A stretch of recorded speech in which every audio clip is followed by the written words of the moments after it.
Welcome to the IR Global podcast. IR Global is the largest international professional services network. I'm your host of the IR Digital podcast, Jennifer Riggins. Today we are sitting down with attorney Oscar Conde, zooming in from Nuevo León, Mexico, to talk about foreign direct investment. How about we start with you introducing yourself, Oscar, and talking about your firm and your areas of interest. Absolutely. Good morning or good afternoon or good evening, everybody. So I'm happy to be here with you, Jennifer, and thank you very much for this invitation. I'm glad to be invited. And talking about the firm. The firm name is Legem. Legem Attorneys at Law. Legem is a Latin word that means law. Okay, so this is why we decided to pick that name. Legem has 4 offices. The main office is located in the state of Nuevo León in Mexico. It's in the north of Mexico. It's actually located 2 hours away from the border with Texas driving. We have another office in Mexico City. We have 2 offices in central Mexico. One is located in the state of Guanajuato and Aguascalientes. From a cultural perspective, Guanajuato is a Mexican state where the Mexican independence started, okay? So I believe we are in total almost 35, 38, 40 attorneys. We are, I'm assuming, a mid-sized law firm, and we are specialized in foreign direct investment. We have been working since the last probably 23 years with foreign direct investment. We have a lot of alliances in basically each country. We have clients in each country. We have alliances with law firms and accounting firms and other financial services. And in summary, what we do is we catch the foreign investment coming from abroad. When a company has decided to come to Mexico and expand their business operations, we assist them to get them incorporated in Mexico, which means to give them their certificate of incorporation, and to assist them to run all the needed process in order to see the company in full operations within an industrial park. That's what we do. We have 3 areas in the law firm, which is litigation, which is basically in all areas: civil law, criminal law, commerce law, amparo law, administrative, tax law, labor law, etc. We have the counseling area that involves the foreign investment, corporate law, immigration, trademarks, patents, labor, real estate, etc., etc. And we have a 3rd area that is compliance. The compliance that handles the anti-corruption, the anti-money laundering, and data protection in summary. That's what we do. Which is your favorite part of the company? Well, actually, since the core business of the company is the counseling, my favorite part is the one that involves the foreign direct investment, because since, as I mentioned, I personally have been involved in this matter since the last probably 23 years. And you can imagine, I know people from all continents, from all cultures, from all religions, etc., etc. And the best part of life to me is to be part of a bunch of groups and a bunch of friends, because you can create a lot of alliances and a very good business and personal and friendship relationship. So the foreign direct investment is my favorite one. It definitely sounds like you'd never have a boring day, because every day is probably at least a little bit different with every country in the world. Absolutely. We have created in these 23 years, we have assisted Mexican companies to be incorporated. I believe we have an average of 500 companies.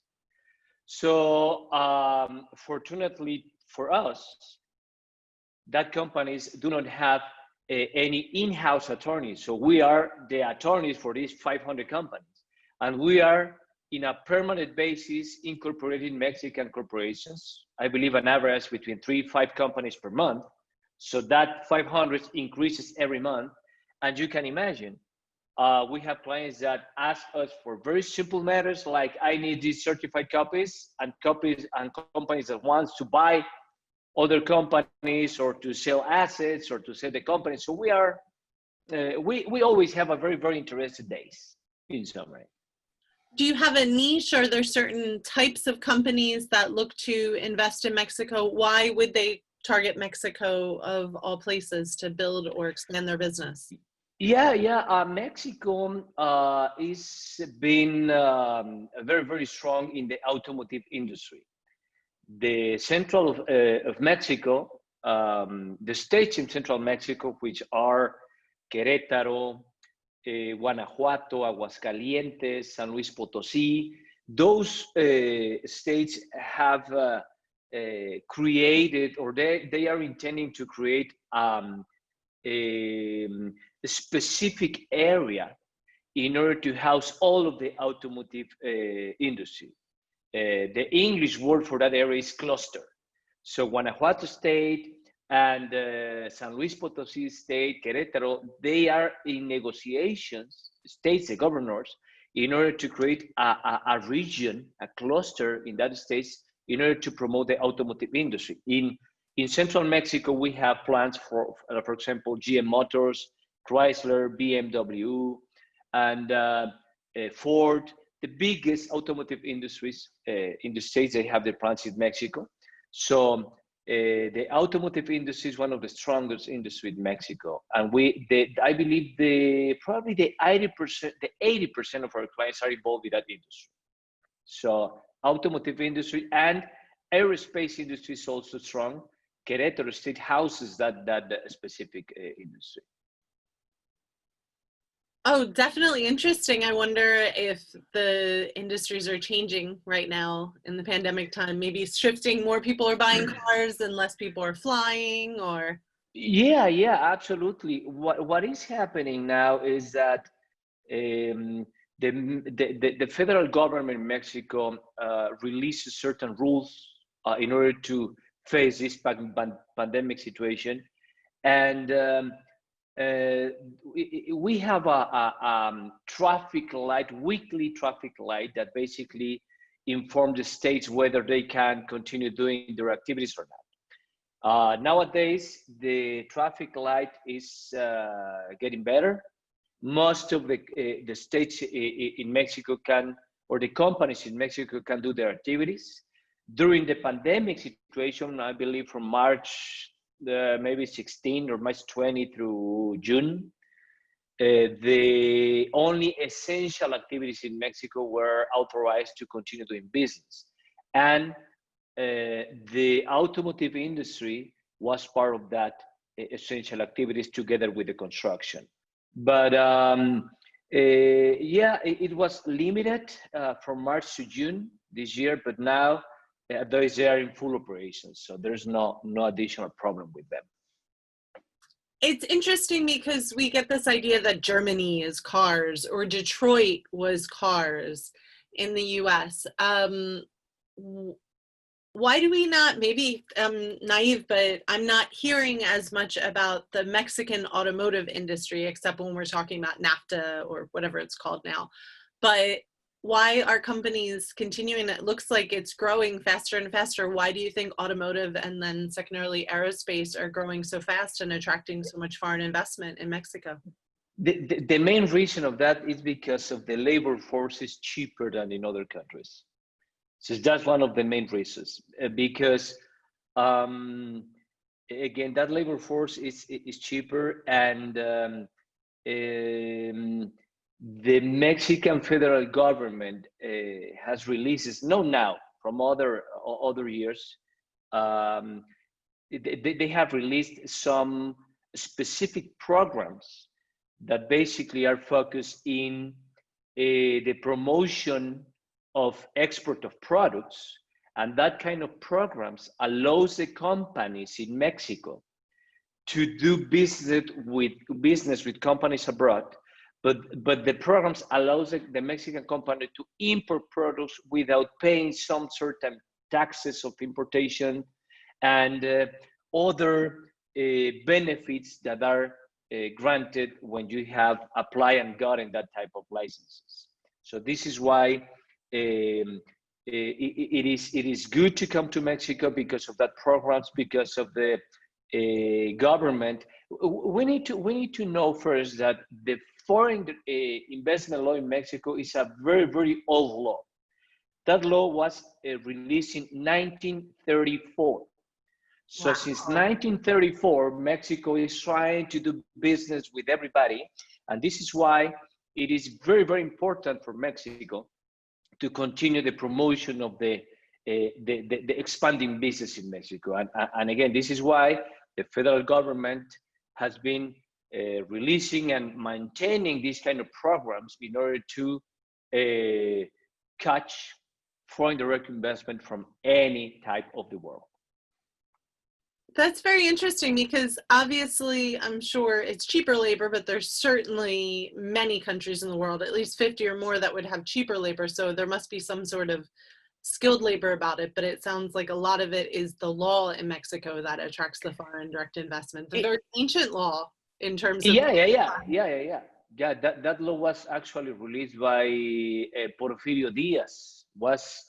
Porfirio Diaz was a former president of Mexico who actually attract or promoted that attraction to foreign investment in Mexico. But yeah, we're talking about a very, very old law. And what is usually the biggest challenge for businesses when they're considering investing in Mexico or opening a plant there or whatever it is? What is usually what you need to help them with the most? The biggest challenge for us is to try to explain or translate the clients how cultural matters happen in Mexico. And one of the problems with Mexican services providers, not all of them, but some of them, is that sometimes you do not get an answer from them in the way you want it or in the way you need it. Since we have been involved in these foreign investments, as I mentioned, 23 years, we know the Mexican culture as a Mexicans, and we know the foreign culture. And we know that all tasks and matters needs to be resolved very, very fast and immediately. So it is very complicated to make understand the other services providers in Mexico that they need to follow that rule, that we need to change the Mexican ideology, cultural ideology, and try to do things in a very slow motion mode. So this is I believe the biggest challenge we have when we are assisting clients, because everything that is on our hands is completely faster. But the problem is when we need to ask an authority or a public registry, any registration, they delay a lot. And we can't do anything with that. And we need to explain clients, you know what? I'm so sorry. Everything on my hands is done, but that is not on my hands. And this is the cultural part. And again, this is the biggest challenge for us when we need to translate how that kind of matters are basically moved in Mexico. Are you and your team in a better position than the foreigners to at least navigate that cultural barrier or that cultural challenge? Yeah, what I have intended and created in our law firm is to have all of our attorneys and all of our employees to know that how Mexican culture works, and again to let them know that we need to try to change. We need to do our best in order to change that thought, that Mexican thought. We know that we can't change the entire Mexican thought, but at least we're doing what we can in terms of our services, in terms of our culture, in terms of our ethics, etc., etc.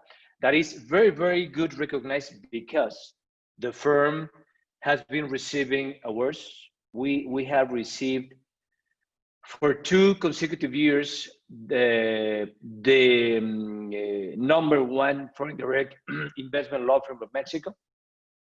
2019, 2020, I received for 2 consecutive times the award of the #1 foreign direct investment attorney in Mexico. We have been receiving other awards from other organizations around the world. I just received an invitation from an organization in Latin America that is awarding us from certain medals and other specific appointments that we have gotten, and everything related to quality. And again, answering your question, this is what I have been focused. I know that I cannot change the entire Mexican thought, but what is in my hands is trying to reflect that. Which shows pride not only in your firm and yourself, but in your country, which is lovely to see. That's correct. When is the right time for a company to look at investing in Mexico? Actually, well, first of all, when you are talking about to go to Mexico and do investments, you need to plan, and normally the companies need to make the numbers and plans, etc., and they takes at least 2 years. Okay, planning that. That's in our experience, because we normally start talking to clients, and we spend an average a year with them explaining what they need to do, how they need to do, payment, fees, etc., etc., and they take the decision. So the answer is anytime. So Mexico is open to receive business expansions in any time. Obviously, talking about filings, etc., etc., it is preferable. If you are thinking to come to Mexico and to have a corporation duly incorporated on December, forget about it, because the filings are going to be slow and dormant until January 15 or January 20 next year. Because as you can imagine, and I'm assuming that happens in all worlds, in all countries, I'm sorry. So the federal offices and any governmental office closes from holidays. So I believe that December is not recommended to come to Mexico, but January to November, you can do whatever. We can go tourism in December instead and enjoy benefits. Exactly. You come to Mexico in December and go to Cancun or Playa del Carmen or Acapulco or the beautiful beaches we have in Mexico while you get incorporated. Not bad at all. Have you seen any change, being that you've been 23 years with foreign direct investment in the automotive industry? Obviously, the automotive industry is changing dramatically. Moving from fossil fuels, moving to smart cars, to electric vehicles. Are you seeing a trend that, it just struck me because I come from a tech background, or I work in the tech industry. So 1 to 2 years to expand to a foreign country means you've definitely missed it, because your customers there and what needed to be built was already sold on Amazon by someone else.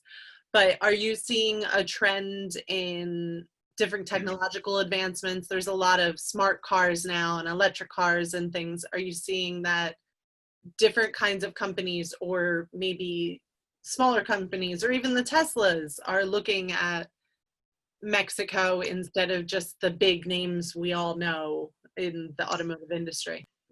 Well, actually, as we know, and as you mentioned, we are the automotive industry is moving forward with, new models of cars.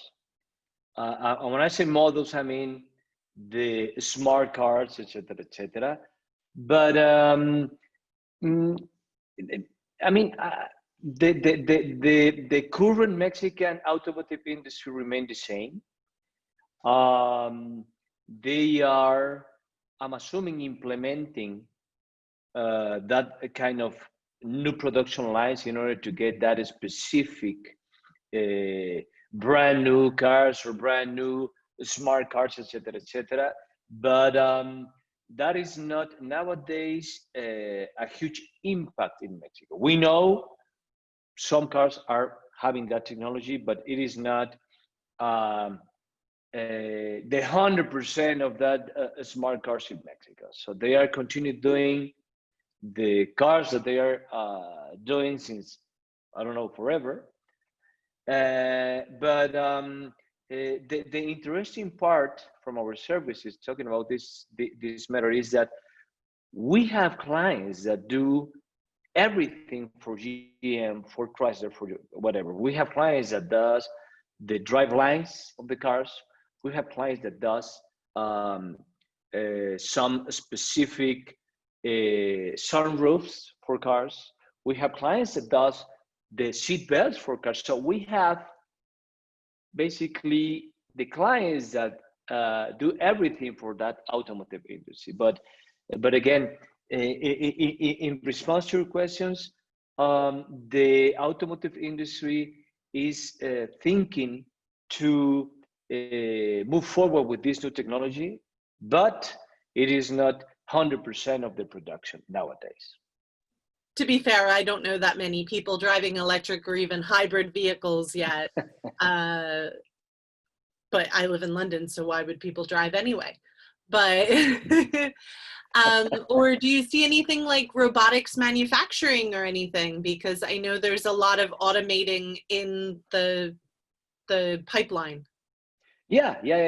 We have a client, a German client, that has a sales office in Monterrey. They do robotics. They have the holding company in Germany, and they have another company in the States, and they manufacture the robots in the States and in Germany, and they send down the robots in Mexico in order to sell them.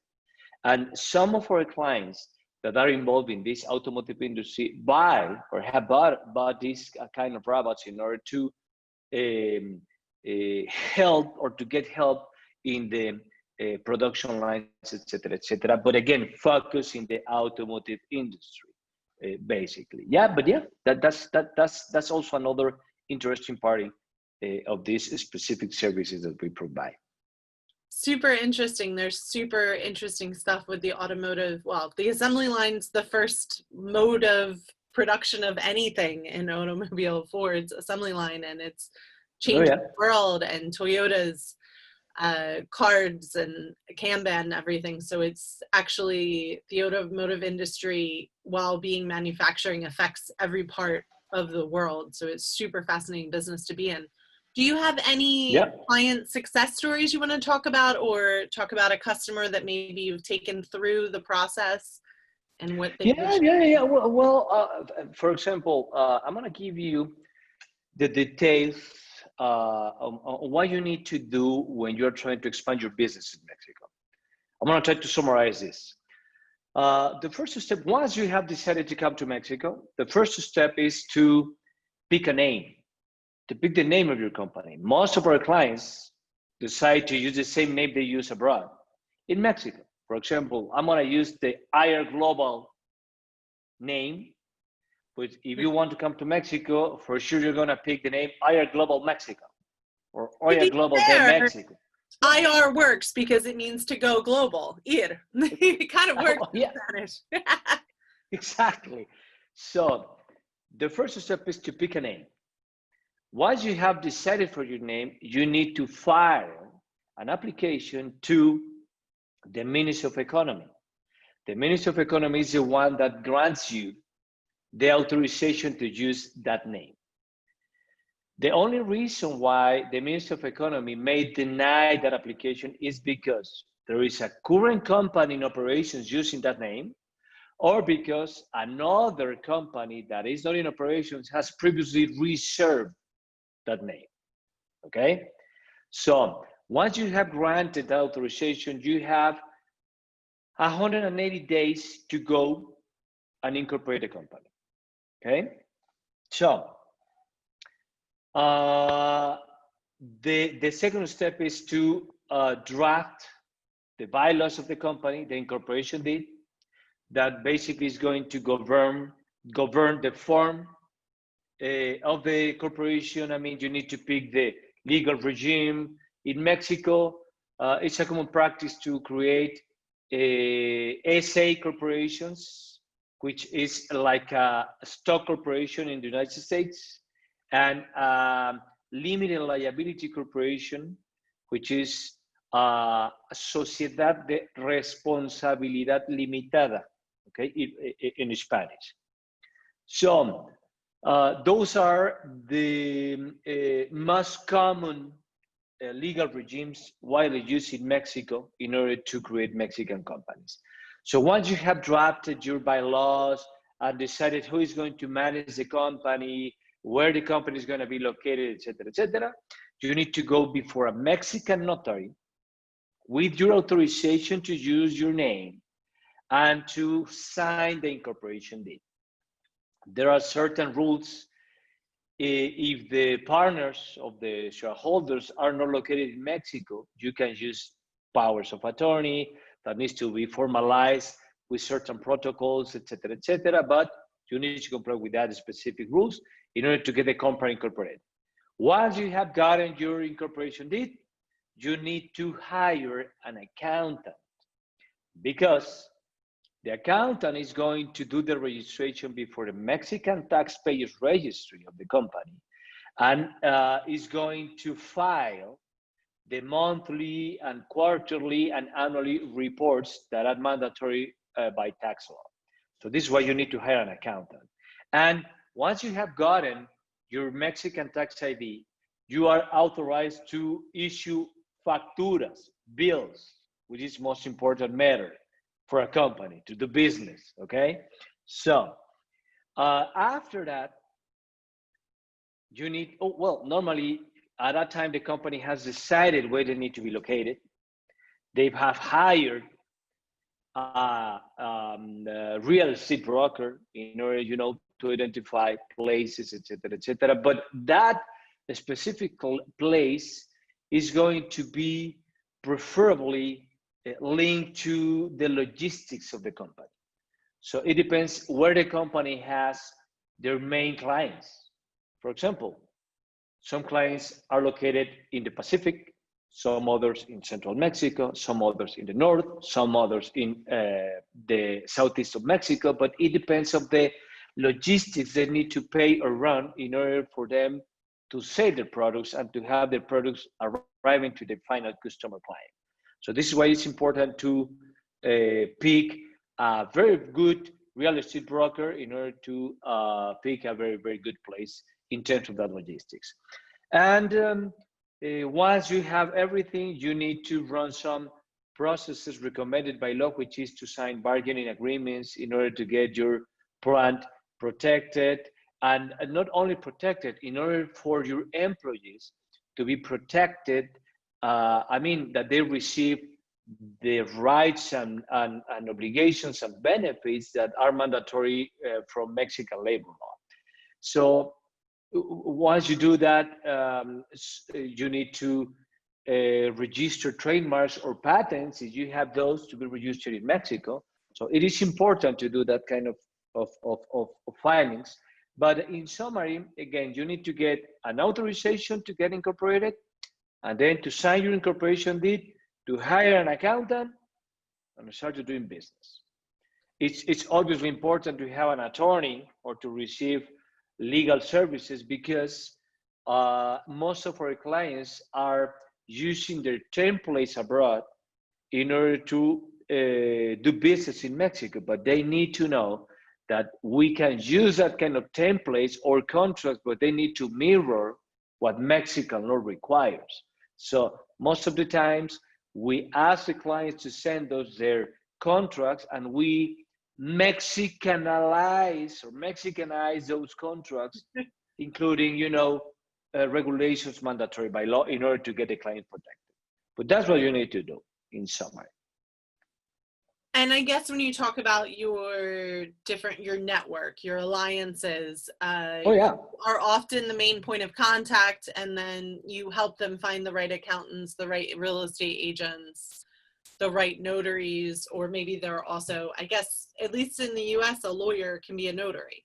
But I don't know anywhere else that the signature of a lawyer is just as good as a notary, so that helps too, right? Yeah, that's correct. And as you mentioned, in United States, an attorney can be a notary, but I believe, and I know that you don't need to be an attorney in order to be a notary in the States. In Mexico, you must be an attorney before become a notary. That's mandatory by law. Oh, wow. You need to have a law degree, and then you need to do another career in notary. There is no a specific notary career or notary degree, but you need to be involved at least 5-8 years in that notary matters before you become a notary. So it's like to be a doctor. Wow, I was going to say it's very different in the US. So the qualifications to get that stamp are not nearly as rigid. I know. But that's very good, because that means the contracts that foreign investment is getting with Mexico are legitimate a bit more, aren't they? That is correct. Yeah, you're right. Do you want to tell us a story of one of your clients? You want to share with us, maybe? Yeah, sure. You've done? Well, absolutely. I'm gonna tell you the story of actually my first client. This client is located in San Antonio, Texas. This client is involved in automotive industry, but the client doesn't do any specific part of a car. They are involved with automotive industry, the oil engine, automotive industry, etc., etc. So they have tanks in San Antonio, Texas, and they have a plant in Mexico, actually here in Monterrey, in Nuevo León, where they have other oil tanks where they storage all of their products to be sold in Mexico. But it's a funny story because it was my first client, and that happens, let me tell you, the company was incorporated in 1998. Okay, so we get them incorporated, we get them the incorporation deed and corporate books and everything. And at a time, the Mexican government started to release new rules for the importation of products, for the maquila programs, for everything. But the client never asked me for assistance or for help. So they decided to buy a land, and the land was bought by the holding company in the States, nor by the Mexican company. According to the law, according to the actually foreign direct investment law and the Mexican Constitution, there is a prohibition for foreigners to acquire real estate in Mexico. There are certain rules. But this US company bought the piece of land in Mexico. So it was a completely mess. So I had to assist them in order to change everything legally, in order to have the Mexican company as an owner of this piece of land. But in that moves, I noted that I had to contact the former owner of that land. So when I tried to reach him, I found that he died. Oh, God. He was an old man, very old man. I believe he had probably, he was maybe 80 or 90 years. He died. So when I met with their relatives with a heritage in order to see how we're going to handle that. I found that the family were an other old men and women. So I said, oh my God, these guys are going to die and it's going to be a completely mess. I will never complete this case. So fortunately, I ended the case. I have the Mexican company owning the piece of land. Then the company decided to start the construction without letting me know anything. So they decided to, cut trees and everything, and then they received a fine, an inspection from the Mexican environmental officers because they started to, again, remove specifically trees, and they said, you can't do this, blah, blah, blah. So they received a fine, and the construction was stopped for 2 years. And even with the construction stopped, my client decided to put their name in the wall, on a wall, or a fence they had, the name of the company. The company wasn't in operations. The company didn't have any building. The company didn't have employees. But when they announced their name, a union called for a strike. So I said, what are you talking about? So it's cultural matter in Mexico to have bad unions or red unions knocking your door and forcing you to sign a very, very aggressive bargaining agreement. This is why we assist clients to sign a bargaining agreement, as I mentioned before, in order to get protected. But in this case, the company didn't have a building, didn't have employees, didn't have anything, but they have a bargaining agreement knocking the door, calling for a strike without the employees.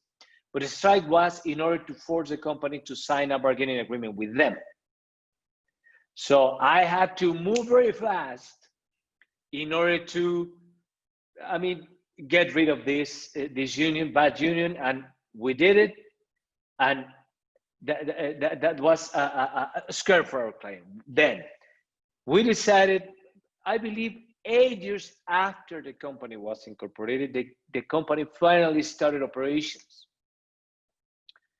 We started operations, and then we needed to get a specific import license to import the products from the States.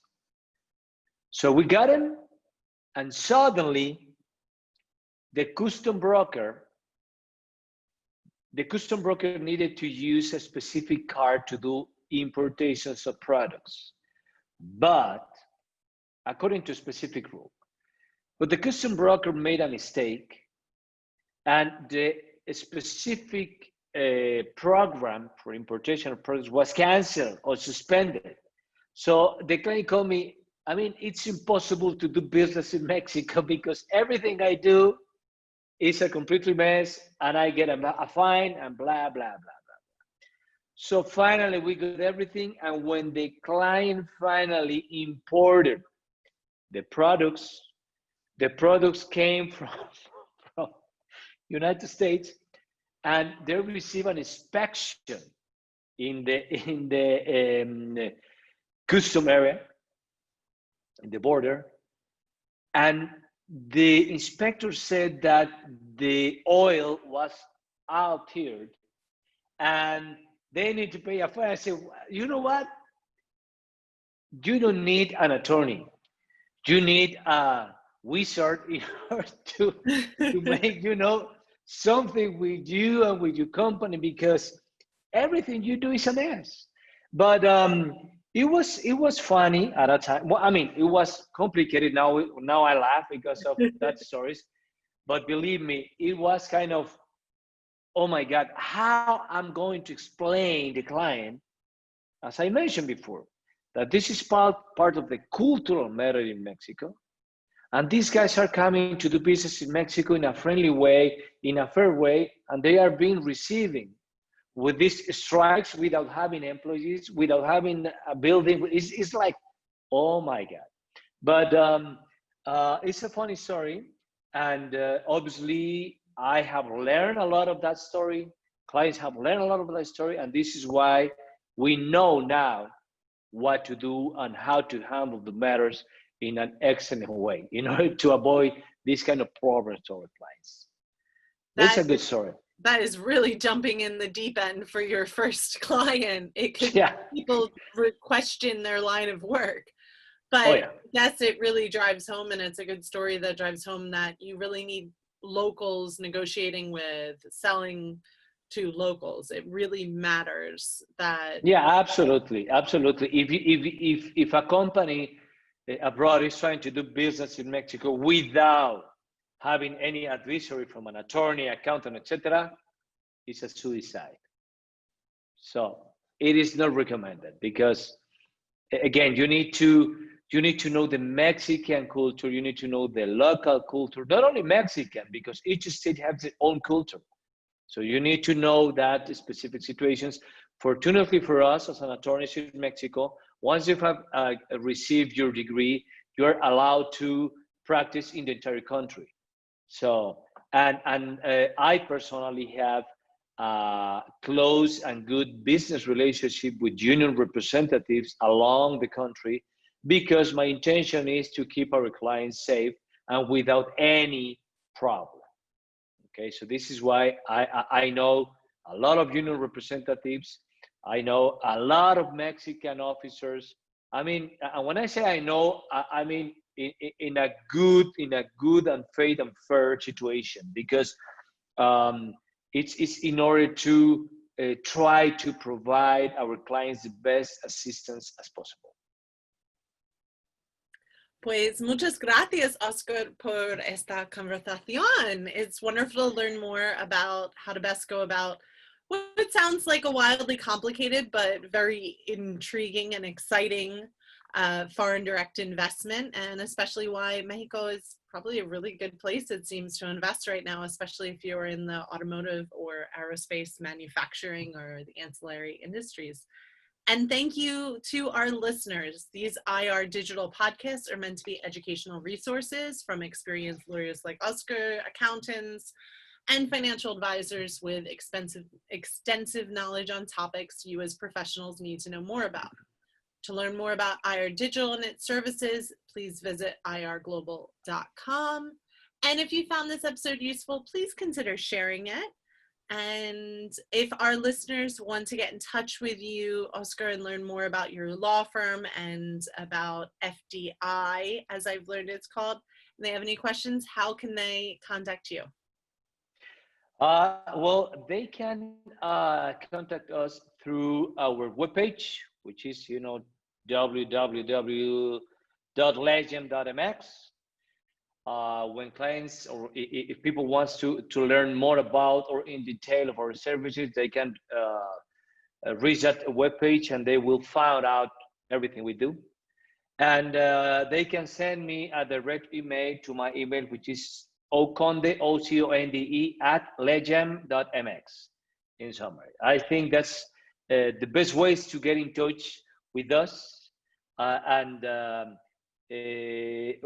As I said to all the people I know in the world, no matter if you have an attorney hired in Mexico, keep in mind that whenever you have a doubt or assistance, please feel free to contact us, because we are always happy to assist and to get a client. So because it is very important and very frustrating to try to find an answer and not get any response. So feel free to do that at any time you may need. That's great, because while I think you answered a lot of questions about FDI in Mexico, I think you also led to a lot more questions, and it seems like they'd be in good hands to work with y'all. So thank you so much. Great. And good luck, everyone on the call. Good luck with your business, Oscar. All right. Thank you very much.